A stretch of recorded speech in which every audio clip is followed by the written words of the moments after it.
Outros discípulos: vimos o Senhor. Mas ele disse-lhes: se eu não vir o sinal dos cravos em suas mãos, e não meter o dedo no lugar dos cravos, e não meter a mão no seu lado, de maneira nenhuma o crerei. E 8 dias depois estavam outra vez os seus discípulos dentro, e com eles Tomé. Chegou Jesus, estando as portas fechadas, e apresentou-se no meio e disse: paz seja convosco. Depois disse a Tomé: põe aqui o teu dedo e vê as minhas mãos, e chega a tua mão e mete-a no meu lado, e não sejas incrédulo, mas crente.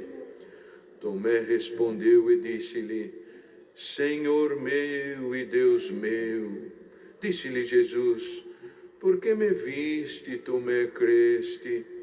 Bem-aventurados que não viram e creram. Jesus, pois, operou também, em presença de seus discípulos, muitos outros sinais que não estão escritos neste livro.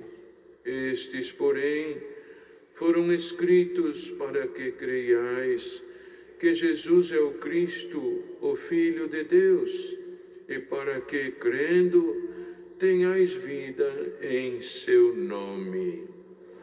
Amém. Glória a Jesus, aleluia. Uma história que, para o entendimento de alguns, ia chegando ao fim, e no mesmo entendimento dessas pessoas, encerrariam algumas questões que não queriam se calar, a respeito de um homem que, sem genealogia humana, filho de um carpinteiro, de uma mulher que se dizia ter concebido virgem, os assuntos não batiam, as teses apresentadas não cabiam na cabeça dos homens, que este poderia ser o rei que os judeus esperavam que reinasse sobre eles.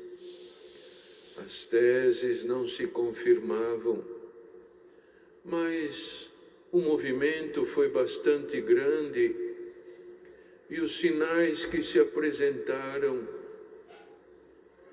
manifestados por ele entre os homens, nas curas das enfermidades, nas libertações que eram feitas, nos paralíticos que andavam, os cegos que enxergavam, as suas palavras que tocavam lá no fundo do coração, mensagens maravilhosas que não deixavam contestações de que aquele homem era um enviado de Deus.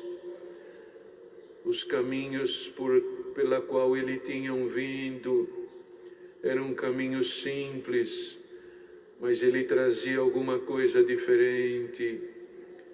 A sua pregação era outra. Ele falava de perdão, ele falava de amor, ele falava de abraçar, ele falava de humildade, falava de mansidão. Glória ao nome de Deus. Exaltava ao Pai acima de tudo e fazia-se a si próprio o menor de todos. Glória, glória ao nome de Deus.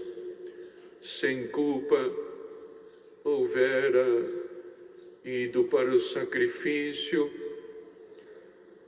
levou em silêncio uma coroa de espinhos sobre a sua cabeça, lancetaram-lhe no seu lado, deitaram aquele madeiro no chão, esticaram os seus braços e começaram a cravar aqueles grandes e longos pregos nas suas mãos e nos seus pés, porque a vontade do povo era o clamor de que naquela ocasião ele fosse crucificado. Alguém ainda disse: mas não há maldade neste homem, crucifica-o e o sangue dele caia sobre a nossa cabeça. Buscavam uma injúria com as suas próprias mãos, buscavam uma condenação sem saber o que estavam fazendo, ou sabendo o que estavam fazendo, porque aquele discurso daquele homem entrava pelos ouvidos, não pairava, mas ele refletia ou fazia com que houvesse um reflexo nas consciências, e aqueles que se sentiam acusados, alguns se arrependiam, mas outros não suportavam aquele discurso e não queriam mais ouvi-lo. E assim ele foi levado, após pregado, foi levantado aquele madeiro, e os sinais que se seguiram, era evidente que aquele homem não era um homem normal, não era um homem simples. O céu começou a se escurecer, se vestiu de luto pela morte de um justo na terra. Glória ao nome santo de Deus. Os fundamentos da terra começaram a oscilar e via-se o céu de uma forma diferente, a ponto de um dos guardiões que ali estavam, caiu de joelhos, santificando o nome do Senhor Jesus como Filho de Deus. Rogou ao Pai que houvesse o seu perdão, houvesse o perdão daqueles que lhe imputavam estes erros e lhe acometiam desta forma tão grave.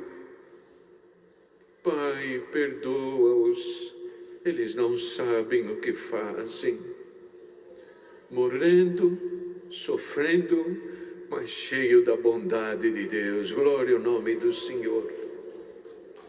Foi sepultado, enrolaram-lhe em panos aqueles que dominavam o poder, trataram de terminar logo com aquilo, para que aquilo logo acabasse e aquela gente fosse debelada e aquela onda de clamores e de louvores se encerrassem e aniquilassem aquela fé e aquela crença do povo.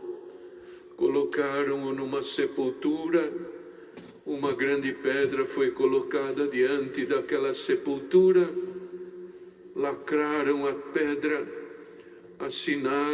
sinalizaram a pedra e colocaram alguns guardiões para que não houvesse interferência de ninguém. Mas o Senhor, o poder de Deus, atravessa as rochas mais espessas da